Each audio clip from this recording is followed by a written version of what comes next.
Ready? Good evening. Okay ભાઈ, આપણે black money white મનીનો seminar સમજતા હતા, જે અંતર્ગત આપણે બે વસ્તુઓ ક્લિયર કરી. એક, જ્યારે પેઢીનું કોઈ રિયલ એકાઉન્ટ લખવાની વાત આવે અને એમાં વર્ષના અંતે પ્રોફિટ સેટ કરવાની વાત આવે, ચોપડે ખોટા ખર્ચા નાખીને પ્રોફિટ ઘટાડો અથવા ચોપડે આવક ઓછી બતાવીને પ્રોફિટ ઘટાડો, અને આ પ્રોસેસ કરવાનો ઉદ્દેશ્ય એ હોય કે એન કેન પ્રકારે ઇન્કમ ટેક્સમાં જે ચોપડાઓ જાય તેમાં પ્રોફિટ ઓછો દેખાય અને ઇન્કમ ટેક્સ એટલો ઓછો ભરવો પડે. ઇલીગલ પ્રવૃત્તિ છે, પણ છતાં ઘણા બધા લોકો આ રીતે કરતા હોય, તો એવા કેસમાં ઇન્કમ ટેક્સના ચોપડે જે નફો જાય છે, જે આવક દેખાય છે તે અલગ છે, અને ખરેખર ખાનામાં જે રૂપિયા પડ્યા છે એ પણ અલગ છે. તો એ જે ડિફરન્સની રકમ છે એને આપણે કહીએ છીએ બ્લેક મની. આપણે એક્ઝામ્પલ લેતા હતા કે ભાઈ પુજારા ટેલિકોમ એક એક્ઝામ્પલ તરીકે આપણે વાત કરી છે. અને માની લો કે હું અહીંયા નામું લખું છું, જે લખતો નથી. તો અહીંયાનો આખા વર્ષનો નફો થયો ફોર એક્ઝામ્પલ 45 લાખ રૂપિયા, જેના ઉપર ઓલમોસ્ટ 12 લાખ જેવો ઇન્કમ ટેક્સ આવે. પણ શેઠને નથી ગમતું કે ભાઈ મારે 12 લાખનો ટેક્સ ભરવો છે, તો મને કે ભરવો જ નથી ટેક્સ. એવા કેસમાં આપણે પ્રોફિટ ઓન પેપર માની લો કે 5 લાખનો સેટ કરીએ છીએ, અને 5 લાખની આવક દેખાડવાથી ઇન્કમ ટેક્સ ન આવે એ પણ આપણે સમજી ગયા કે નોર્મલી 2.5 લાખ બાદ મળે. પછીના 2.5 લાખ રૂપિયા ઉપર 5% લેખે 12,500નો ઇન્કમ ટેક્સ થાય. પણ ઇન્કમ ટેક્સમાં એક સેક્શન છે અંડર સેક્શન 87A. એ સેક્શન અંતર્ગત જો કોઈ વ્યક્તિની આવક 5 લાખ સુધીની હોય તો એમને 12,500 રૂપિયા સુધીનો ટેક્સ બાદ મળે. તો અહીંયા 5 લાખની આવક દેખાડવાથી ટેક્સ નહીં આવે, અને દર વખતે એ રીતનું પ્લાનિંગ ગોઠવવું હોય તો તમારે પર્ટિક્યુલર વર્ષમાં એક્ઝમ્પશન લિમિટ કેટલી છે એ એક વખત ચેક કરી લેવું પડે, જોઈ લેવું પડે. અહીંયા મેં એન કેન પ્રકારે એનો પ્રોફિટ 5 લાખનો ગોઠવી નાખ્યો એવું આપણે માની લઈ, તો ઇન્કમ ટેક્સમાં જે ચોપડા જાય છે એમાં એવું દેખાય છે કે ભાઈ યોગેશભાઈ પાસે ખાનામાં 5 લાખ છે, જ્યારે ખરેખર ખાનામાં ટોટલ 45 લાખ છે. તો ખાનામાં જે વધારાના 40 લાખ છે એમના માટે બ્લેક મની થાય. તો બ્લેક મની એટલે શું? તો કે ઇન્કમ ટેક્સમાં જે દેખાડેલું છે એના કરતાં જે વધારાનું છે. હવે આ વાત તો સમજી ગયા. એના પછી આપણે વાત એ એવી કે ભાઈ જો યોગેશભાઈ પાસે બ્લેક મની પડ્યું છે અને અમુક થોડા ઘણા અંશે વ્હાઇટ મની પણ પડ્યું છે, તો એનો વપરાશ ક્યાં ક્યાં કરી શકે? ઓકે, જો સાહેબ બ્લેક મની વાપરવું છે તો તમે કરિયાણું લઈ શકો, દૂધ લઈ શકો, શાકભાજી લઈ શકો, છોકરાઓની ફી ભરી શકાય, ડોમેસ્ટિક ટ્રીપ કરી શકાય. પણ તમે પ્રોપર્ટી ના પરચેસ કરી શકો, તમે એફડી ના મૂકી શકો, તમે શેરમાં રોકાણ ના કરી શકો, તમે મ્યુચ્યુઅલ ફંડ કે બોન્ડમાં રોકાણ ના કરી શકો, તમે વિદેશ યાત્રા ના કરી શકો, તમે કાર ના પરચેસ કરી શકો. તો અહીંયા આપણે એ કન્સેપ્ટ સમજાતા કે સાહેબ એવી દરેક જગ્યા કે જ્યાં તમારી પાસે પાન કાર્ડ માગે એ દરેક જગ્યાએ તમારે વ્હાઇટ મની જ દેવું પડશે. અને આ સરસ આયોજન છે સરકારનું. તમે જ્યાં જ્યાં પાન કાર્ડ આપશો એ બધો જ ડેટા ઇન્કમ ટેક્સ ડિપાર્ટમેન્ટ પાસે જશે, એટલે છેલ્લે તો સાહેબ એ બધું સ્પેન્ડિંગ તમારે ચોપડે દેખાડવું પડે. અને એ જે સ્પેન્ડિંગ કરેલું છે એના માટે આવક ક્યાંથી આવી એ બધો ડેટા જો તમે ચોપડે દેખાડેલો હોય તો જ તમારા ચોપડા જસ્ટિફાઈ થાય, અધરવાઇઝ ક્વેરી આવે. હવે મૂળ વાત એ હતી કે સાહેબ યોગેશભાઈના ચોપડે તો 5 લાખ જ છે, મતલબ કે એકચ્યુઅલી વ્હાઇટ મૂડી તો એની 5 લાખ છે, અને પ્રેક્ટિકલી તમે જો તો 5 લાખ ન થાય, કારણ કે સાહેબ યોગેશભાઈ કમાણા તો નેચરલી વાપરા તો હોય. તો આપણે ખબર વાત થઈ હતી કે ભાઈ તમારે ઉપાડ તરીકે 1 લાખ તો દેખાડવો જોઈએ. ઉપાડ છે ને ખરેખર મૂડીને ઓછી કરે છે, કારણ કે એ કેપિટલમાંથી માઇનસ થાય. લોજિકલી અમને ઉપાડ દેખાડવો ગમતો નથી, કારણ કે મહા મહેનતે મૂડી ઊભી થઈ હોય એ મૂડીને સાફ કરવાની વાત આવે. પણ છતાંય સાહેબ 1 લાખ રૂપિયાનો ઉપાડ દેખાડો તો નેટ કેપિટલ તો 4 લાખની જ વધવાની છે. અહીંયા મૂળ વાત એ છે કે 40 લાખ રૂપિયાનું બ્લેક મની છે. હવે યોગેશભાઈને સાહેબ કાર લેવી છે ને એમાંય ઓડી લેવી છે, તો એવા કેસની અંદર જો એ સીધી ઓડી લઈ આવશે તો ક્વેરી આવશે. તો એ પ્રોબ્લેમને શોર્ટ આઉટ કેવી રીતે કરવો એ આપણે ડિસ્કસ કરતા હતા. અને એના માટે થઈને સાહેબ આપણે શું કરવું પડશે? તો કે સાહેબ એના માટે થઈને તમારે એની પર્સનલ ફાઇલ તૈયાર કરવી પડશે. તો પર્સનલ ફાઇલો આપણે કેટલી તૈયાર કરવી એ તો એઝ અ એકાઉન્ટન્ટ આપણે જ ડિસાઇડ કરવું પડે ને. આ કંઈ કોલેજનું કે સ્કૂલનું રકમ તો નથી કે એને રકમ આપી દીધી તમે એનું એકાઉન્ટ લખી નાખ્યું. અહીંયા આપણે જ રકમ ડિસાઇડ કરવાની છે અને આપણે જ એને એક્ઝિક્યુટ કરવાની છે. તો અહીંયા એક ફાઇલ તૈયાર કરશું તો નેટ કેપિટલ જનરેટ થશે 4 લાખની, તો મારે 40 લાખ રૂપિયા વાઇટ કરવા છે તો કેટલી પર્સનલ ફાઇલ તૈયાર કરવી પડશે? 10. તો પહેલી વસ્તુ એ ડિસાઇડ કરી કે ભાઈ 10 પર્સનલ ફાઇલ તૈયાર કરવાથી યોગેશભાઈનો આ પ્રોબ્લેમ સોલ્વ થઈ જશે. હલો શું ધન? હવે 10 પર્સનલ ફાઇલ તૈયાર કરવી છે તો મારે યોગેશભાઈ સાથે ડિસ્કશન કરવું પડશે કે ભાઈ મને 10 જણાના તમે નામ આપો. અંગત લોકો હોવા જોઈએ, વિશ્વાસપાત્ર, સાથે સાથે એમની ઉંમર 18 વર્ષ કરતાં વધારે હોવી જોઈએ અને એમના આઈટી રિટર્ન ફાઇલ ન થતા હોવા જોઈએ, કારણ કે દોરેલા પેજમાં તો આપણે ડ્રોઈંગ દોરી નહીં શકાય. ડન. તો મને 10 નામ એણે આપ્યા.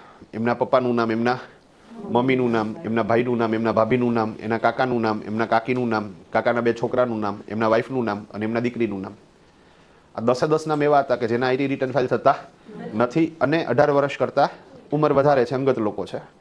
હવે મારા પાસે એ ટાર્ગેટ આવ્યો કે ભાઈ મારે આ 10 જણાની પર્સનલ ફાઇલ તૈયાર કરી અને એક ફાઇલમાં 4 લાખ પહેલાં તો કેપિટલ જનરેટ કરવી છે, પછી એને કેવી રીતે યુઝ કરવી એ સમજવાની વાત હતી. ડન.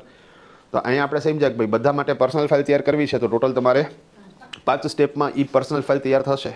તેમાં સૌથી પહેલા નંબર ઉપર પાન કાર્ડ એપ્લાય કરો, 49 એ નંબરનું ફોર્મ ભરી અને એમાં આઈડી પ્રૂફ એટેચ કરો, 2 ફોટોગ્રાફ એટેચ કરો અને સબમિટ કરો એટલે સાહેબ તમારું પાન કાર્ડ એપ્લાય કરવાનું કાર્ય પૂરું થઈ જાય. ડન. બીજા નંબરમાં બેંકમાં ખાતું ખોલાવો. હવે યોગેશભાઈનું ખાતું છે એ યુકો બેંકમાં છે, તો મારી ઈચ્છા એવી છે કે બાકીના જે 10 મેમ્બર છે એના પણ નવા ખાતા યુકો બેંકમાં જ ખુલે. અહીંયા ખાતા ખોલતી વખતે અમે અમુક વસ્તુઓ પ્રિકોશન્સ તરીકે રાખેલી છે અને આપણે ડિસ્કસ કરી ગયા કે જોઈન્ટ હોલ્ડર તરીકે અમે યોગેશભાઈનું નામ રાખ્યું અને એમાં સહીનો જે નમૂનો છે એમાં આપણે કીધું કે ભાઈ આઈધર ઓર સર્વાઈવર બેમાંથી એક અગર હયાતની સહીથી ખાતું ઓપરેટ થાય એ રીતે સહીની સૂચના આપેલી છે. એટલે યોગેશભાઈની સહીથી પણ આપણે ભવિષ્યમાં ખાતું ઓપરેટ કરવું હોય તો કરી શકાય. સિમ્પલ. દેન આફ્ટર તો કે બધી જે ચેકબુકો આવી ગઈ, ચેકબુકોમાં જે ઓરિજિનલ શેર હોલ્ડર છે એટલે કે એકાઉન્ટ હોલ્ડર છે એના આપણે આગળ પાછળ દરેક પેજ ઉપર સિગ્નેચર લઈ લીધી. સિમ્પલ. બીજું, આ કોઈ એકાઉન્ટિંગનો ભાગ નથી પણ છતાં આ અકાઉન્ટિંગનો ભાગ છે. આ તમે સમજો સાહેબ, અહીંયા કંઈ ઉધાર જમા આવતું નથી, અહીંયા કોઈ રિપોર્ટ્સ બનાવવાના આવતા નથી, અહીંયા કંઈ ટેલિક મેરેકલ આવતું નથી, પણ છતાંય સાહેબ આ આખી પ્રોસેસ છે એ આપણી એકાઉન્ટિંગની જ પ્રોસેસનો એક ભાગ છે. સિમ્પલ. ઓકે, સહી બધી થઈ ગઈ એટલે ખાતા ખુલી ગયા. ત્રીજા નંબર ઉપર તો કે સાહેબ એ લોકો માટે આવક નક્કી કરો અને એવી આવક નક્કી કરો કે જે એની ઉંમરને સૂટ થાય અને જે ક્યાંય ક્રોસ વેરીફાઈ ના થાય. તો અહીંયા દરેક કેરેક્ટર માટે આપણે આવક સેટ કરતા હતા. ઓકે, બાપુજી છે તો એ જમીન મકાનની દલાલી કરશે, એમના બા છે એ અથાણા બનાવશે, એમના વાઈફ છે એ બ્યુટી પાર્લર ચલાવતા હોય, એમના ભાભી છે એ ટ્યુશન ક્લાસ ચલાવતા હોય, એમના દીકરી છે એ દાંડિયા રાસના ક્લાસ ચલાવતા હોય, એમના મોટા ભાઈ અને એના કાકા છે એ એકાઉન્ટિંગનું કામ કરે છે ઘરે બેસીને, એના કાકાના 2 છોકરાઓ છે તો એ કોમ્પ્યુટર જોબ વર્કનું કામ કરે છે. તો દરેક માટે શું કરો સાહેબ, કોઈ પણ આવક સેટ કરો. એકચ્યુઅલી તો એ લોકો કંઈ કરતા નથી, ઓન પેપર જ દેખાડવાનું છે. સિમ્પલ. પણ એવું દેખાડો કે જે ક્રોસ વેરીફાઈ ન થાય ને એની ઉંમરને સૂટ થાય. અને સાથે સાથે એ આવકને એસ્ટાબ્લિશ કરવા માટે આપણે ઉદ્યમ આધારે શું કરવું જોઈએ, રજૂ કરવું જોઈએ, તો એક થોડીક વેલિડિટી એને મળી જાય. તો આ વસ્તુ કરો સાહેબ. હા, માની લો કે કોઈની તમે એકાઉન્ટ લખો છો, પર્સનલ ફાઇલ તૈયાર કરો છો, તો મોટા ભાગના કેસમાં એ લોકો સાહેબ એકાઉન્ટ એટલા માટે લખાવે કારણ કે એને એના ઉપર લોન લેવી છે. તો લોન લેતી વખતે સાહેબ આ આવકનો પુરાવો ઉદ્યમ આધાર તરીકેનો તમે રજૂ કરો ને તો એ વેલિડ છે અને એને સરળતાથી લોન મળી જાય. તો બેટર કે એ પ્રોસેસ કરવી. એ પ્રોસેસ કરવામાં કંઈ વાર લાગવાની નથી અને એ લાઈફ ટાઈમ ખાલી એક જ વખત કરવાની છે. હા, એ પ્રોસેસને અપડેટ કરી શકાય પણ એપ્લિકેશન કરવા માટે થઈને સાહેબ એ સિંગલ ડેમાં 1-2 કલાક બેસતો તો એવું થઈ જશે, કાર્ય કમ્પ્લીટ થઈ જશે. સિમ્પલ. તો આવક સેટ કરો. ચોથા નંબરમાં આપણે વાત કરી સ્ક્રિપ્ટેડ અકાઉન્ટ લખવું. તો અહીંયા આપણે 10 જણાના નામું કેવી રીતે લખશું એ સમજતા હતા અને એમાં આપણે જોયું કે ભાઈ માની લો કે યોગેશભાઈના પપ્પા, એકનું એક્ઝામ્પલ આપું તો બાકીના 10માં તો એ બધી વસ્તુઓ સેમ રહેવાની છે. ડન.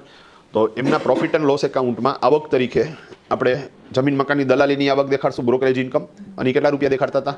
7 લાખ. ઓકે, સામે એનો બિઝનેસ એક્સપેન્સ દેખાડશું 2 લાખ અને નેટ પ્રોફિટ દેખાડશું 5 લાખ. ઓકે, નેટ પ્રોફિટ છે એ કન્વર્ટ થશે બેલેન્સ શીટની અંદર કેપિટલમાં. તો બેલેન્સ શીટની અંદર કેપિટલ તો 5 લાખની આવી ગઈ. સામેની બાજુ આ રૂપિયો ક્યાં રોકાણો છે? તો કે ઇનિશિયલ સ્ટેજ ઉપર તો આ રૂપિયો ક્યાં રોકાણો છે? કેશમાં. તો કેશ 5 લાખ રૂપિયાની. તેના આફ્ટર તમે ઉપાડ દેખાડો તો કેશ છે 5 લાખ, એમાં 1 લાખનો ઉપાડ દેખાડતા હવે કેશ કેટલી વધી? 4 લાખ. તો રૂપિયો ક્યાં રોકાણો? તો કે કેશમાં. કેટલા રોકાણા? તો કે 4 લાખ. આ 4 લાખ રૂપિયા આવ્યા ક્યાંથી? તો કે કેપિટલ પોતાના છે. હવે આ રીતનું બેલેન્સ શીટ તૈયાર થઈ ગયું. તો જેમ એકનું થયું એવી રીતે 10 જણાના થઈ ગયા. અને સામે તમે જુઓ તો યોગેશભાઈનું એ રીતે એક બેલેન્સ શીટ બની ગયું કે ભાઈ રૂપિયો ક્યાં રોકાણો છે? તો કે રોકડમાં. કેટલા? તો કે 4 લાખ. ક્યાંથી આવ્યા? તો કે એના પોતાના. આ આપણે ડિસ્કસ કરી ગયા અને આપણે બોર્ડ વર્ક કર્યું હતું એના માટે થઈને. ઇઝી. ઓકે, ધેન આફ્ટર તો કે સાહેબ હજી આ કાર્યક્રમ પૂરો થયો નથી, ટૂંકમાં પૂર્ણ વિરામ નથી લાગ્યું. હવે યોગેશભાઈના ખાનામાં ટોટલ માની લો 44 લાખ પડ્યા છે, તો એના 44 લાખ રૂપિયા ખાનામાંથી કાઢવાના અને બેંકે જવાનું યુકોમાં. યુકો બેંકની અંદર એક પોતાનું ખાતું અને 10 જે નવા ખાતા ખોલ્યા એ બધાની અંદર 4-4 લાખ રૂપિયા રોકડા જમા કરાવી દઈએ. ઓકે, ત્યાં 4-4 લાખ રોકડા જમા કરાવશે તો નેચરલી ત્યાં એ લોકો આપણી પાસેથી પાન કાર્ડ માગશે. મતલબ કે પૂછશે કે 4-4 લાખ રૂપિયા તમે આના ખાતામાં ભરો છો તો આ બા પાસે, બાપુજી પાસે, ભાઈ પાસે, ભાભી પાસે આવ્યા ક્યાંથી? તો એના માટે આપણી પાસે જવાબ તૈયાર છે કે ભાઈ દરેક લોકો કંઈક ને કંઈક પ્રવૃત્તિ કરતા હતા. 7 લાખ કમાણા હતા, 2 લાખનો ધંધાનો ખર્ચો થયો હતો, 5 લાખ રૂપિયાનો નેટ પ્રોફિટ થયો હતો, એમાંથી 1 લાખ રૂપિયા એને અંગત વપરાશ માટે યુઝ કર્યો અને જે 4 લાખ રૂપિયા રોકડા વધ્યા એ એને આ બેંકમાં જમા કરાવ્યા. ભાઈ ક્લિયર છે આખી વાત? હાલો ડન. ઓકે, હવે જેવા બેંકમાં જમા કરાવશો એની એકાઉન્ટિંગ ઇફેક્ટ આવશે ને. તો હવે સાહેબ ઓલા 10 જણાના બેલેન્સ શીટ તમે જુઓ તો એના બેલેન્સ શીટમાં અત્યાર સુધી શું બોલતું હતું? તો રૂપિયો ક્યાં રોકાણો છે? તો કે રોકડમાં. કેટલા? તો કે 4 લાખ. અને ક્યાંથી આવ્યો? તો કે પોતાના. ઓકે, જેવા બેંકમાં ભરશો તો રોકડ તો વહી ગઈ, તો રોકડ કેવી થઈ જશે? 0. હવે રૂપિયો ક્યાં રોકાણો છે? તો કે બેંકમાં. રેડી? કેટલા? તો કે 4 લાખ. ક્યાંથી આવ્યા? તો કે તો પોતાના છે. ભાઈ ડન. અને સેમ વસ્તુ યોગેશભાઈના બેલેન્સ શીટમાં થશે. ઓકે, ધેન આફ્ટર આપણે શું કર્યું? તો કે સાહેબ એ 10 ખાતામાંથી માની લો કે કાર લેવી છે યોગેશભાઈના નામે, તો યોગેશભાઈના ખાતામાં શું કરો? રૂપિયા ટ્રાન્સફર મારો. તો એના ખાતામાં જે 4 લાખ છે એ એમને એમ રહેશે અને 10 ખાતામાંથી 4-4 લાખ રૂપિયા યોગેશભાઈના ખાતામાં ચેકથી ટ્રાન્સફર કરવાના છે. તો એવા કેસમાં હવે યોગેશભાઈના ખાતામાં ટોટલ થઈ જશે 44 લાખ. તો યોગેશભાઈનું બેલેન્સ શીટ છે એ કેવી રીતે બનશે? તો કે ભાઈ રૂપિયો ક્યાં રોકાણો છે? તો કે બેંકમાં. કેટલા? તો કે 44 લાખ. ભાઈ 44 લાખ બેંકમાં રોકાણા, તો 44 લાખ રૂપિયા યોગેશભાઈ પાસે આવ્યા ક્યાંથી? તો કે 4 લાખ યોગેશભાઈના પોતાના છે અને બાકી 10 જણાની તમે લોન દેખાડો લાયબિલિટીઝ બાજુ. તો યોગેશભાઈનો ચોપડો એવું બોલે કે એમણે આ 10 જણા પાસેથી લોન લીધી છે અને ઇન શોર્ટ એવું દેખાડે કે એમણે આ 10 જણાને 4-4 લાખ રૂપિયા આપવાના છે. આવું દેખાય. ભાઈ ક્લિયર છે આખી વાત? અને સેમ વસ્તુ ઓલા બધાના ખાતામાં શું દેખાશે? તો કે ભાઈ હવે રૂપિયો ક્યાં રોકાણો છે? તો કે ભાઈ એને તો યોગેશભાઈને આપી દીધો તો બેંકમાં તો 0 થઈ ગયો. તો હવે રૂપિયો ક્યાં રોકાણો? તો કે યોગેશભાઈને લોન આપી છે. કેટલા રૂપિયાની? તો કે 4 લાખની. ભાઈ આ 4 લાખની લોન દીધી તો આવ્યા ક્યાંથી? તો કે મેં મારા પોતાના છે. તો અહીંયા કેપિટલ તો ફિક્સ જ રહે દર વખતે. ભાઈ રેડી? તો આ રીતે એક અકાઉન્ટિંગ ઇફેક્ટ આવશે. બીજું અહીંયા તમે આ ટોપિકને સમજી શકો એટલે હું એકાઉન્ટિંગ ઇફેક્ટ બોલું છું. બાકી પ્રેક્ટિકલી મારે અકાઉન્ટ ભણાવવાનું જ બાકી છે. તો હજી કાંઈ મેં એકાઉન્ટ શીખવાડવાનું શરૂ નથી કર્યું. માત્ર આ ટોપિક સાથે કનેક્ટ થઈ શકો એટલી જ વાત મેં તમને સમજાવી છે. બાકી આપણે જે અત્યારે ડિસ્કસ કરીએ છીએ પ્રોફિટ એન્ડ લોસ એકાઉન્ટની અથવા તો બેલેન્સ શીટની, તો એ તો મેન્યુઅલ અકાઉન્ટિંગમાં સૌથી છેલ્લો તબક્કો છે. મતલબ ઉધાર જમા શીખશું ને ત્યારે લાસ્ટમાં કઈ વસ્તુ શીખશું સાહેબ? ફાઇનાન્શિયલ રિપોર્ટ્સ જનરેટ કરવા. અને ફાઇનાન્શિયલ રિપોર્ટ એટલે આ વાર્ષિક હિસાબો અને એની અંદર trading account, profit and loss account, balance sheet એ બધું બનતું હોય. તો એ ડિટેલમાં ડિસ્કશન ત્યારે થશે. ઓકે, હાલો અહીંયા ફાઇનલી હવે સાહેબ યોગેશભાઈનું ફાઇનલ બેલેન્સ શીટ છેલ્લે શું બન્યું હતું? તો કે રૂપિયો ક્યાં રોકાણો છે? તો કે બેંકમાં. કેટલા? 44 લાખ. ક્યાંથી આવ્યા? 4 લાખ યોગેશભાઈના પોતાના અને 40 લાખની 10 જણાની 4-4 લાખ રૂપિયાની લોન. ઓકે, હવે યોગેશભાઈ એ 44 લાખ રૂપિયા બેંકમાં છે ને, તો ચેક આપે છે કાર કંપનીને અને કાર પરચેસ કરે છે. હવે નિરાતે વિચારો, હવે રૂપિયો ક્યાં રોકાણો છે યોગેશભાઈનો? બેંકમાં 44 લાખ હતા, હવે છે નથી, તો અહીંયા 0 થઈ ગયા. તો ક્યાં રોકાણો છે? કારમાં. તો હવે યોગેશભાઈના બેલેન્સ શીટમાં કાર ચડી જશે. ભાઈ સમજી ગયા? યોગેશભાઈનું બેલેન્સ શીટ જોવો તો એસેટ્સ બાજુ તમને શું દેખાશે? કાર દેખાશે. તો ભાઈ કારમાં રૂપિયો રોકાણો છે કેટલો? 44 લાખ. ભાઈ 44 લાખ ક્યાંથી આવ્યા? તો કે 4 લાખ પોતાના છે ને 10 જણાની લોન તો આપણે પહેલેથી જ બોલાવેલી છે. તો આ રીતે ફાઇનલ બેલેન્સ શીટ તમારું જનરેટ થાય અને અહીંયા પૂર્ણ વિરામ થાય. આ વાત આપણે સમજી ગયા છીએ ભાઈ, બરાબર? હવે અહીંયા તકલીફ શું પડે ને એ ડિસ્કસ કરવું છે. તો હવે નવું સેશન ચાલુ કરીએ. ડન. હમણાં ગઈકાલે જ રાતના 2:30 વાગે યોગેશભાઈનો ફોન આવ્યો મને. ટ્રેન ફોન જોયો તો યોગેશભાઈનો ફોન. ગજબ છે. મેં કીધું હલો. મને કે યોગેશ બોલું છું. મેં કીધું જોયું. મેં કીધું બોલો બોલો સેટ. મેં કીધું હા. મને કે કામ હતું તારું. મેં કીધું બોલો ને સેટ. મેં કીધું હા. મને કે મારે એક વાત કરવી જ નહીં. કે મેં કીધું કરો વાંધો નહીં. મેં કીધું હા. મને કે ધર્મેશ આજે છે ને કે મારી મેરેજ એનિવર્સરી હતી કે હા. મેં કીધું ખૂબ ખૂબ અભિનંદન. મેં કીધું હું નિંદરમાં થાય બળતો. તમે સમજો વસ્તુ આખી. હા, મને સમજાતું નથી કે મને 2:30 વાગે રાત્રે ઉઠાડીને આ બધી કથાઓ શું કામ કરે છે. હા, કરે છે તો આપણે સાંભળો, કારણ કે સેટ છે એ પૈસા દેવાના છે આપણને. હા રેડી. અને આની પહેલાં ક્યારે એવો અનુભવ નથી થયો કે ભાઈ યોગેશભાઈએ ખોટો ફોન કર્યો હોય. હા, મેં કીધું બહુ સરસ વાત કહેવાય. મેં કીધું અભિનંદન. મેં કીધું મને કે વાત સાંભળને તું કે હા. મને કે પછી છે ને કે ઘરવાળીએ એવું ડિસાઈડ કર્યું કે ભાઈ આપણે બહાર ક્યાંય જમવા જવું નથી, પણ બધા ફેમિલી મેમ્બર્સને ઘરે બોલાવીએ અને ઘરે જ આપણે ગેટ ટુગેધર રાખીએ, ફેમિલીનું જમણવાર ગોઠવીએ.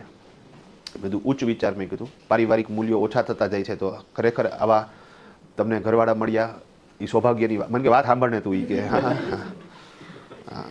બીજું હું બોલી શકું સાહેબ તમે સમજો વસ્તુ આખી. હા મને કે ભાઈ ઘરવાળીએ એવું કીધું કે ભાઈ ટૂંકમાં આપણે છે ને બહારથી કંઈ પાર્સલ મંગાવવાનું થતું નથી કે આપણે છે ને કે ઘરે બનાવવું છે ને પછી બધાને જમાડવા છે કે. હા બહુ સારું કહેવાય. મેં કીધું બારે ઓમાં બધું મિક્સવાળું મળે ને આપણને પનીર સિન્થેટિક મળે ને હેલ્થના ઇસ્યુ થાય ને આપણી ગણતરી સારી હોય પણ એમાં કોકને બીમારી થાય ને મેં કીધું મને કે વાત સાંભળને તું કે. હા પછી કે બધા ઘરે જમવા આવ્યા ને તો કે ઘરવાળીએ પોતે જ રસોઈ બનાવી અને એણે રીંગણાનું શાક બનાવ્યું. હા મને નવાઈ લાગી. મેં કીધું રીંગણાનું શાક જમણવારમાં કોણ બનાવે? હા પણ હવે એને કહેવાય તો નહીં કે આવું ન હોય એમ. હા મેં કીધું ના ખરેખર એક્સપેરિમેન્ટ કરાય. મેં કીધું હા વાત સાંભળ નહીં કે હવે કે કાકા છે ને કે એને રીંગણાનું શાક ભાવતું નથી કે. મેં કીધું પોસિબલ છે ઘણાને ભાવે ઘણાને ના ભાવે. મને નથી ભાવતું. મેં એવું ચોખવટ કરી દીધી. મેં કીધું ક્યારેક આપણને બોલાવે તો પાછું બટકાવે નહીં રીંગણામાં. તમે કોકને ભાવે કોકને ના ભાવે. મેં કીધું બરોબર છે. મેં કીધું મને નથી ભાવતું. મને વાત સાંભળ ને તું કે. હા એ કે હવે કાકાને ભાવતું નથી નહીં કે તો કાકીએ ઘરવાળીયારે મગજમારી કરી કે ભાઈ તમને ખબર છે કે તમારા કાકાને રીંગણાનું શાક નથી ભાવતું તો તમે એને હેરાન કરવા હાટું થઈને શું કર્યું છે રીંગણાનું શાક બનાવ્યું છે. હા સાહેબ બૈરાવને બાંધવું હોય ને એના હાટું થઈને ટોપિકની જરૂરિયાત નથી. એ ટોપિક ક્રિએટ કરે. હા અદ્ભુત. તો એ કે આ લોચો થઈ ગયો એ કે વ્યવસ્થિત રીતે તો કે ભાઈ હવે તું શાંતિથી બેજો હળવો ના પૂછાતું જ નથી ને વ્યવસ્થિત રીતે. હા રેડી માંડ માહોલ જામ્યો હોય ને તમે ખેલ ચાલુ કરો વ્યવસ્થિત રીતે. હે ને રેડી.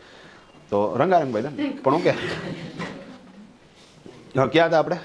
હા બાયદી બે બૈરાવ બરોબર ને રેડી છે. હા તો કે તમને ખબર છે કે તમારા કાકાને શાક નથી ભાવતું તો તમે શું કરો છો કે ચાઈ કરીને એને હેરાન કરવા બનાવો છો. તો ઘરવાળીએ પાછું સામે ચોપડાવી દીધું કે ભાઈ તમારા નાટક હોય જ્યાં જમવા ગયા હોય જે હોય જમી લેવાનું હોય ને. હા હવે કે એક્સ્ટ્રીમ લેવલે મગજમારી વધી નહીં કે એમાં કે કાકાની લોકો જમ્યા વગર જ વયા ગયા. મેં કીધું ઓહો કાંઈક તો ઉદ્ગાર કાઢવાના આપણે. હા મને વાત સાંભળ તું કે. હા મેં કીધું એમ નહીં તો કાકાને ન ભાવતું હોય તો પછી કંઈક બહારથી કાકા હાટું કરી લેવાય પાર્સલ મંગાવી લેવાય. મને કે હું નહોતો નહીં. મેં કીધું એમ તમારી એનિવર્સરી હતી તમે નહોતા. મને કે યાર ચાઇના કંપનીમાંથી માણસો આવ્યા હતા કે સાહેબો આવ્યા હતા બધા તો એની યાર મિટિંગ હતી કે તમારે થોડુંક જવામાં લેટ થઈ ગયું કે અને એ મિટિંગ એટેન્ડ કરવી પડે એમ હતી તો એ કે લેટ થઈ ગયું ને એમાં વાંથી આ બુહેણો વળી ગયો કે બાકી કે યાર મને હું તો નો જ કરવા દઉં કે છેલ્લે કાકા નહીં કે મોગલાઈ ખાવા લઈ જતી કે. હા હવે એ હતા નહીં વાંથી આ બૈરાવે શું કર્યો સાહેબ આ ખેલ પાડ્યો બહાર. હા તો મને કે મેં કીધું તો હવે શું થયું? મને કે એવું એ જ કહું તને કે હમણાં 5 મિનિટ પહેલાં જ કાકાનું મને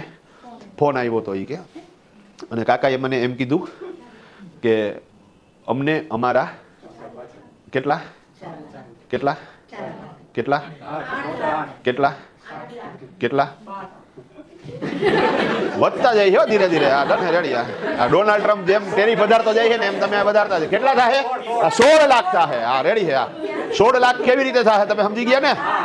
હા કાકા કાકી અને 2 છોકરાઓ. હા તો ઇઝી પ્રક્રિયા. હા તો કે અમને અમારા 16 લાખ રૂપિયા પાછા આપો એટલે. હા ડન.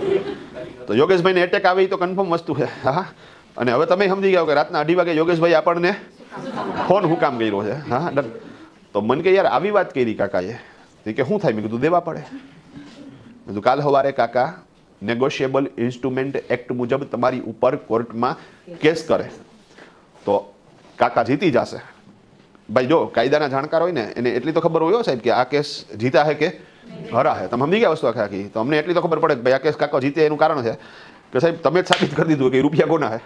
કાકાના હે. બીજું યોગેશભાઈને ખબર છે કે એ રૂપિયા યોગેશભાઈના હે. મને ખબર છે કે એ રૂપિયા યોગેશભાઈના હે અને કાકાને ખબર છે કે એ રૂપિયા યોગેશભાઈના હે. પણ એનાથી કંઈ નથી થતું. આધાર પુરાવા શું કહે છે? તો કે આધાર પુરાવા એમ કહે છે કે કાકાએ પેટ કાપીને જે રૂપિયા 4 લાખ બચાવ્યા હતા એ એને શું કર્યું પેલા પોતાના ખાતામાં જમા કરાવ્યા. ભાઈ ક્લિયર છે? તો કાકાના બેંકના સ્ટેટમેન્ટમાં રોકડા રૂપિયા જમા થઈ દેખાય. ઓકે પ્રશ્ન આવે કાકા પાસે ક્યાંથી આવ્યો? તો કે કાકા એકાઉન્ટ લખ્યું એમના વાઈફે ટૂંકમાં ફોલછેડાનું કામ કર્યું XYZ ટૂંકમાં અને એ આપણે દેખાડ્યું જ છે.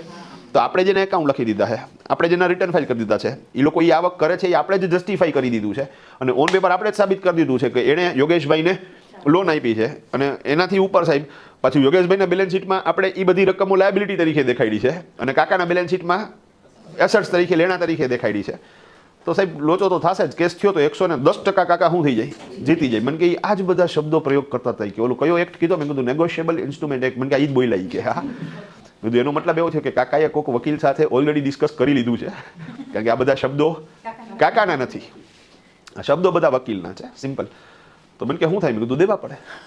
મને કે નથી દેવાના એ કે. હા મેં કીધું એ તો હું સમજુ છું. મેં કીધું કાયદા મુજબ તો તમારે દેવા પડે. મને કે આનો રસ્તો ખરી? મેં કીધું હોય ને, દરેક પ્રોબ્લેમનું સોલ્યુશન હોય જ. પ્રોબ્લેમ નથી, પ્રોબ્લેમનું સોલ્યુશન ન મળે એ પ્રોબ્લેમ છે. મને કે હવે કથાકરમાં તું સોલ્યુશન કે મને એ કે. હા મેં કીધું આપણે ઓલી ચેકબુક પડી જ બધી 10/10. મને કે છે. મેં કીધું એમાં આગળ પાછળ મેં સહી કરવાની કીધી હતી, મને કે કરેલી છે. મેં કીધું બસ પૂરું થઈ ગયું, પ્રોબ્લેમ સોર્ટ આઉટ. મેં કીધું કાલે સૌથી પહેલું કામ એ કરો કે તમારા ખાતામાંથી આ 10/10 તો નહીં પણ અત્યારે તો 4 જણામાં મગજમારી હાલે છે. તમે કીધું 4 નામના ચેક લખો.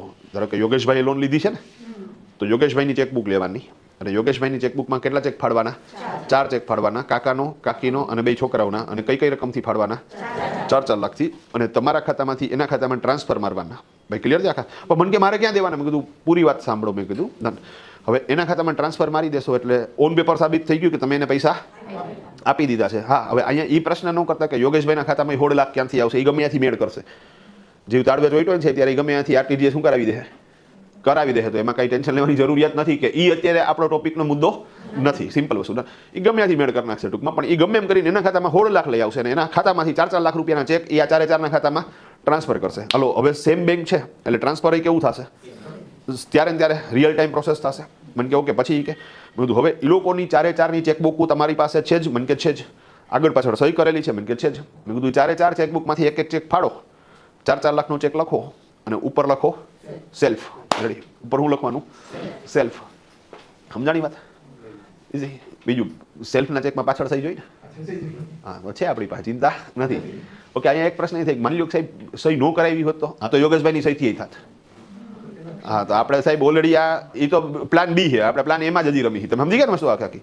તો prevention is better than cure.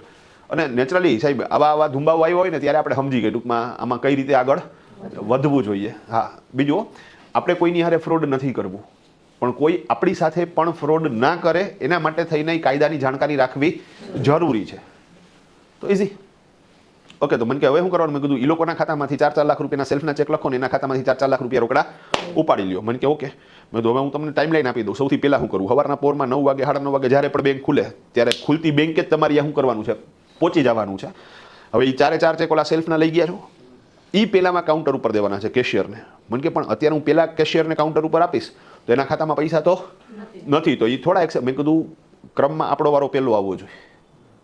એટલે એ કાઉન્ટર ઉપર મૂકી દો અને એમ કે બેલેન્સ નથી તો એને કે 2 મિનિટ ખમ, હમણાં હું ટ્રાન્સફર મારું છું, બેલેન્સ થઈ જશે, પણ મારો વારો પહેલો રાખજે. ભાઈ સમજાણો? મને કે પછી મેં કીધું સીધામાં ચેક ટ્રાન્સફરમાં નાખો. જેવા ટ્રાન્સફરમાં જશે ને એન્ટ્રી મારશે એટલે તરત જ તમારા ખાતામાંથી માઇનસ થઈ જશે ને ઓલા 4 ખાતામાં પ્લસ થઈ જશે. તરત હળી કાઢીને પાછા કેશિયરની બાડીએ વયા જાવ. એને કે જો તો બેલેન્સ થઈ ગયું તો થઈ ગયું, લાવ રોકડા આપી દે. મને પણ પહેલાં બેલેન્સ કરી આવું પછી અહીંયા આપવા આવું તો મેં કીધું ભાઈ આમાં ગમે ત્યારે ગધેડો પેલી કૂક મારી જાય. જો આમાં સમજાણું હોય તમને તો. હા આમાં થાય શું કે વાત તમે ટ્રાન્સફર મારો અને હજી અહીંયા પૂગો એ પહેલાં આ કાકો પૂગી જાય તો તકલીફ થઈ જાય ને ટૂંકમાં. તો એના કરતાં બેટર ઓપ્શન કે શું કરો સાહેબ, આ ફ્રિક્શન ઓફ ટાઈમમાં જ કામ પૂરું કરો. એક વખત લડત ચાલુ કરી તો પછી સામેવાળાને મોકો દેવાનો થતો જ નથી સાહેબ. ડન. હા મને તો અમુક ઓલા હિન્દી પિક્ચર હોય ને મગજમાં જ ન બેસે. હા ઓલો વિલન સામે હોય એના હાથમાં ગન હોય અને પછી ડાયલોગ વળી કરતો હોય, અરે મારી દે. હા કથા હું કામ કરસ તું? હા એ સમજાતું જ નથી કે આ શું કામ કરે છે ટૂંકમાં. મને એવો મગજ છટકે વ્યવસ્થિત રીતે. હા ડન. હાલો જવા દો ભાઈ. ડન. કાલે ઓલું સરફરોશ જોતો હતો વ્યવસ્થિત રીતે. હા સરફરોશમાં ઓલો સાહેબ એસીપી રાઠોડ, ખબર ને તમને? હવે ઓલી ગાંડી કોણ? હીરો સોનાક્ષી. અરે વાહ ડન. રેડિયા સોનાલી. ડન. સોનાલી. હાલો ડન. તો ઇઝી હે. હા એ ખાર ખાઈ ગઈ કે નામ કેમ ખોટું લીધું? અરે ના મસ્તી કરવું ભાઈ. તો આપણે જે કહેવાની વાત હતી હવે એ સાહેબ સોનાલીની ખબર નહીં કે આપણો એસીપી ટૂંકમાં. તો હવે એ એને કંઈક બીસે જ બાત. તો એ કે ઓલો આપણી વાહે આવ્યા નહીં કે આપણો પીછો કરે ને. તો એ કે એ ઓલાને પૂછવા ગઈ પાછી ગાંડી ટૂંકમાં. એ કે ભાઈ તું અમારો પીછો હું કામ કરસ ને? અરે ભાઈ એને પકડવાનો હોય. આને કોણ સમજાવે? મેં કીધું હાલો જવા દો ભાઈ. પણ કે આપણે જે મૂળ વાત હાલતી હતી. હા ક્યાં હતા? કાકા. ડન. તો મેં કીધું આ પ્રોસેસ કરી નાખો. મને કે રેડી. મેં કીધું પછી એને કમ્પ્લીટ તો કરી નાખી પ્રોસેસ. એ બેંકે જઈ આવ્યા, બેંકમાંથી એને પોતાના ખાતામાંથી 4 ચેક કાકા કાકી અને 2 છોકરાઓના નામમાં ટ્રાન્સફર કર્યા. એ લોકોના ખાતામાંથી રોકડા રૂપિયા ઉપાડી લીધા, આવી ગયા. પછી પાછો મને ફોન આવ્યો, મને કે ધર્મેશ આમાં લેવા તો હું જ ગયો તો કાકા પાછો કેસ ન કરે કે ભાઈ આમ આણે મારા ખાતામાંથી શું કર્યા રૂપિયા લીધા છે. મેં કીધું એ કેસ બોર્ડ ઉપર જ નહીં ચડે, કારણ કે નેગોશિયેબલ ઇન્સ્ટ્રુમેન્ટ એક્ટના કેસ મુજબ જે ક્રોસ ચેક હોય એનો જ કેસ થાય. બેરર ચેક એટલે કે સેલ્ફનો ચેક છે એનો કેસ જ ન થાય. માની લો કરે ખરી કાકા કેસ, તો એ બોર્ડ ઉપર જ ન આવે, એ કેસ ખારીજ થઈ જાય. એટલે એ ચિંતા ન કરો, કાયદો આપણે ઓળખીએ છીએ. અને બીજી મજાની વસ્તુ કે એ કાકાની ચેકબુકમાંથી એની સહીથી જ એ રૂપિયા ઉપડ્યા છે, એની મરજીથી આ વસ્તુ થઈ છે, તો કેસ બેસ કંઈ થવાના ચાન્સીસ જ નથી. કાયદાના દ્રષ્ટિકોણથી આપણે સેફ થઈ ગયા છીએ, સિમ્પલ. પછી પાછા મને બપોરે ફોન આવ્યો, મને કે ભાઈ ધર્મેશ ઓલું પતી ગયું ને કાકાનો ફોન આવી ગયો. મને કે ભાઈ તો તામાં બોલાઈ ગયું હોય, એવું કંઈ મગજમાં ના રાખવાનું હોય કે તું બિંદાસ નામ વાપરજે. મને કે શું કરવું? મેં કીધું ના, હવે આપણે એ નામ યુઝ કરવાના થતા નથી. મેં કીધું એ મન ખાટું થઈ ગયું. મેં કીધું હવે નથી કરવું. મેં કીધું ડન. એ શું કામ ને ભાઈ સામેના વાળાને હથિયાર દેવું ટૂંકમાં. હા ડન. પછી એ દિવસ તો પતી ગયો. પછી પાછો બીજે દિવસે રાત્રે ફોન આવ્યો 2:30 વાગે, ટ્રીન. હું નિંદરમાં ફોન ઉપાડ્યો, યોગેશભાઈનો ફોન. મેં કીધું આ ગજબ છે. મેં કીધું રેડી હે? હા હલો. મેં કીધું મને યોગેશ બોલો યોગેશભાઈ. મેં કીધું જય શ્રી કૃષ્ણ. હા વાત સાંભળને તું એ કે હા. મેં કીધું બોલો. મેં કીધું પછી એણે ચાલુ કર્યું. હા મને કે અમે 2 ભાઈઓ છીએ નહીં કે અમારે મકાન બેયના બાજુમાં છે કે 300 વારનું એનું મકાન અને 300 વારનું મારું મકાન. મેં કીધું બહુ સરસ. મેં કીધું ઓમ અલગ ના અલગ ને ઓમ ભેગા ના ભેગા. હા વાત સાંભળને તું કે હા. મને કે પાર્કિંગ છે ને એ કે એમાં વચ્ચે દિવાલ નથી રાખી, મતલબ 600 વારનું પાર્કિંગ કોમન રાખ્યું છે, અને અગાસીમાં વચ્ચે ક્યાંય પારી નથી, મતલબ કે આખું અગાસી એ સળંગ રાખી છે, એટલે કોઈ નાનું ફંક્શન હોય તો થઈ છે. મેં કીધું જબરદસ્ત. મેં કીધું ડન. હા મને કે તું વાત સાંભળી કે હવે એ કે એમાં લોચો એવો થયો કે અગાસી છે ને એ કે ઓલી કપડાં સુકવવાની દોરીઓ બાંધેલી છે. હા તો હવે એમાં સાહેબ બૈરા ઉપર કપડાં સુકવવા જતા હોય, હવે એમાં અમુક કપડાવાળા ભાભીએ થોડાક આ બાજુ હુંકવા હતા આ લોકોની દોરી ઉપર. હા તો એમાંની ઘરવાળી બાંધી વ્યવસ્થિત રીતે. એ કે આ તમે અમારી બાજુની દોરીએ શું કામ ને કપડાં સૂકવો છો? એ કે એમાંથી ટીપા પડે છે ને એ કે એના હિસાબે અમારે ચુવાક થાય છે. એ કે હા એટલે કપડામાં પાણીના ટીપા પડે એમાં ચુવાક થાય કોઈ દી? પણ બાંધવું જ છે તો એ તો મુદ્દો તો ગમે ત્યાંથી શું કરી લે છે, ગોતી જ લે છે. સિમ્પલ વસ્તુ છે. હા તો એ કે ચુવાક થાય છે ને કે આનો હાલ એમ કરીને મગજમારી કરી ટૂંકમાં ભાભી હારે બાંધી. કે હવે એ કે મને છે ને એક ટેન્શન ચડી ગયું છે ધમાઈ. કે મેં કીધું બોલો. મને કે હવે મને એ કે બીક લાગે છે કે આવડીએ તો ગમે ત્યાં શું કરી આવશે, બાંધી આવશે. તો કે મને હવે ટેન્શન એ થાય કે હવે ગમે ત્યારે શું થાય, ભાઈનો ફોન આવશે. આવ્યો નથી કે અને આવશે નહીં, મને એ ખબર છે કે ભાઈ ઉપર મને એટલો ભરોસો છે કે પણ એક મનની અંદર શું થઈ ગયું, ડર લાગી ગયો. એ કે મને એ કે અહીંયા ઓફિસે કામ કરી જ નથી શકતો, એ કે કોન્સન્ટ્રેટ જ નથી થતું. મને એ જ બીક લાગી રાખે કે આવડિયા કોની એ રે બાંધી લે. મેં કીધું ના ના ભાભીને બાંધવું હોય તો એને બાંધવા જ દો. મેં કીધું કારણ કે એ ના ખરેખર એ એનું ડોપામિન રિલીઝ કરે છે. તમે સમજી ગયા વસ્તુ આખા? પુરુષો વ્યસન નહીં હોય ટૂંકમાં, તમે સમજો વસ્તુ આખી. તો ફાકી બાકી ચોરીને 2 દાણા ખાઈ લે તો એને શું થઈ જાય છે, ડોપામિન રિલીઝ થઈ જાય ને, કાં તો 2 પેગ મારી લે અથવા તો 2 સિગરેટના કસ મારી લે. તો એના માટે ડોપામિન રિલીઝ કરવા માટેની કઈ પ્રવૃત્તિ છે? બાંધવું. હા ડન. તો એ ધબધબાટી બોલાવે ને એટલે એને શાંતિ થઈ જાય. અને આવું 3-4 મહિને એકાદ વાર થાય તો ઘરે થાય તો ટેન્શન ન લેતા. તમે સમજી ગયા? ડન. હા હું બાંધે તો બાંધવા દેવાના. ડન. આપણે શું કરવાનું સાહેબ? નીકળી જવાનું. શું જોવાનું? સમજી ગયા? હા રેડી. તો ઇઝી છે. ડન. હા એક ઉમરભાઈ કાન વૈયા જઈને બીજું મશીન કાઢીને બેસી જાય તો મજા આવે તને વ્યવસ્થિત રીતે. રેડી.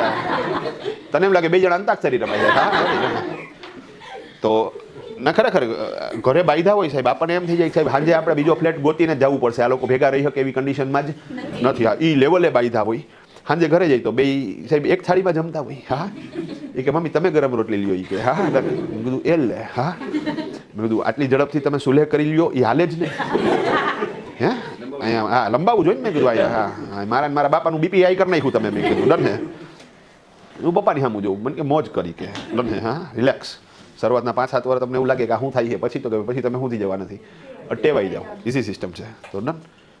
તેમાં કંઈ વાંધો નથી. ડન હે.